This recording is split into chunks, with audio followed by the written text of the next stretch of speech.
కర్ణాటక కేబినెట్ను విస్తరించారు CM DK Shivakumar. కొత్తగా 19 మందికి కేబినెట్లో చోటు దక్కారు. అయితే కేబినెట్ విస్తరణ తర్వాత కర్ణాటక కాంగ్రెస్లో అసంతృప్తి సెగలు భగ్గుమన్నాయి. కేబినెట్లో చోటు దక్కని నేతలు రాజీనామాల బాట పడుతున్నారు.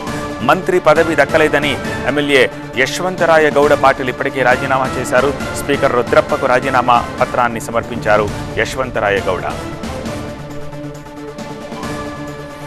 రేపు ఎమ్మెల్యే కార్పొరేషన్ చైర్మన్ పదవులకు రాజీనామా చేయనున్నారు మరో కాంగ్రెస్ ఎమ్మెల్యే బెళూరు గోపాలకృష్ణ. తనతో పాటు మరో 10 మంది ఎమ్మెల్యేలు రాజీనామాకు సిద్ధంగా ఉన్నారని గోపాలకృష్ణ సంచలన ప్రకటన చేశారు.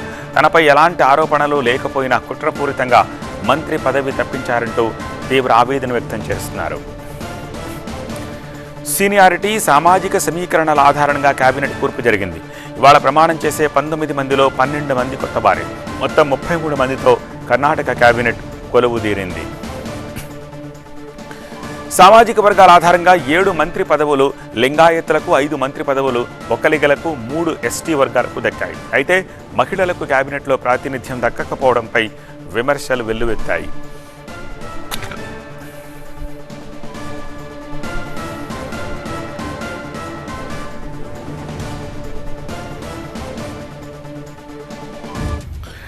ఢిల్లీ నుంచి మరింత సమాచారం అందించేందుకు మా ప్రతినిధి గోపి ప్రస్తుతం మనకి లైవ్లో సిద్ధంగా ఉన్నారు. గోపి, ఏం జరుగుతోంది? కర్ణాటకలోని ఈ లొక్కలు సద్దుమణిగే అవకాశం కనిపిస్తోందా, లేకపోతే రాజీనామాల పర్వంతో సరికొత్త ఎపిసోడ్ అక్కడ ఏమైనా స్టార్ట్ అయ్యే ఛాన్సెస్ కనిపిస్తున్నాయా? అధిష్టానం ఏం ఆలోచిస్తోంది? కర్ణాటక కేబినెట్ విస్తరణ కలహాలకు అలాగే రాజీనామాలకు దారితీసిన పరిస్థితి. ఖచ్చితంగా హైకమాండ్ దీనిపైన దృష్టి సారించే అవకాశం ఉంది. ఇప్పటికే కేసీ వేణుగోపాల్, రణదీప్ సింగ్ సుర్జేవాలా, ఇటు అసంతృప్త ఎమ్మెల్యేలు ఎవరైతే మంత్రివర్గంలో స్థానం దక్కలేదో ఇటు యశ్వంతరాయ అలాగే గోపాలకృష్ణ వీరితో చర్చిస్తున్నట్లుగా సమాచారం అందుతోంది. ఎందుకంటే గోపాలకృష్ణ బహిరంగంగా ఇంకో 10 మంది ఎమ్మెల్యేలు సిద్ధంగా ఉన్నారు రాజీనామాలు చేయడానికి అని చెప్పి బాహాటంగా ప్రకటించడం జరిగింది. దీంతో ముఖ్యంగా మొదటి నుంచి ఇటు 2 నెలలు ఆలస్యం అవడానికి కారణం కూడా ఇదే. సో అందరినీ సద్దుమణిగింపజేస్తూ అధికార నాయకత్వ బదిలీ జరిగిన తర్వాత సిద్ధరామయ్యను పక్కన పెట్టి డీకే శివకుమార్కి పగ్గాలు అప్పగించిన తర్వాత ముఖ్యంగా మంత్రివర్గం విస్తరణకు సంబంధించి మంత్రులుగా ఇటు తమకు అవకాశం లభిస్తుందని చెప్పి భావించిన నేతలకు అవకాశం దక్కపోవడంతో ప్రస్తుతం ఈ అసంతృప్తి లుకలుకలన్నీ కూడా బయటపడ్డ పరిస్థితి ఉంది.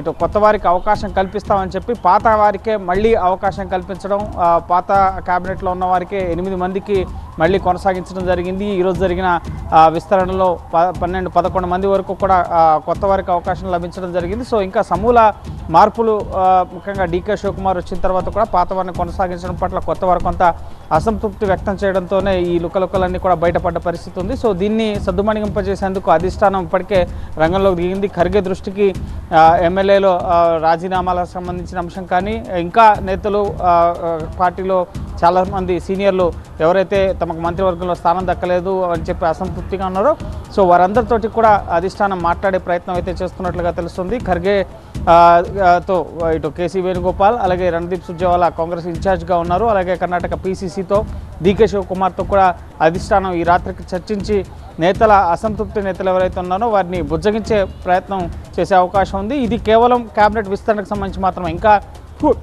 పోర్ట్ఫోలియోలకు సంబంధించి క్లారిటీ రావాల్సి ఉంది. ఎవరికి ఏ పోర్ట్ఫోలియో ఇస్తారు, సో దాంతో వారు సంతృప్తి చెందుతారా లేదా, సో ఇది ఇంకా రచ్చకు దారితీస్తుందా, ఏం జరగబోతుందా అనేది మనం వేచి చూడాల్సి ఉంటుంది.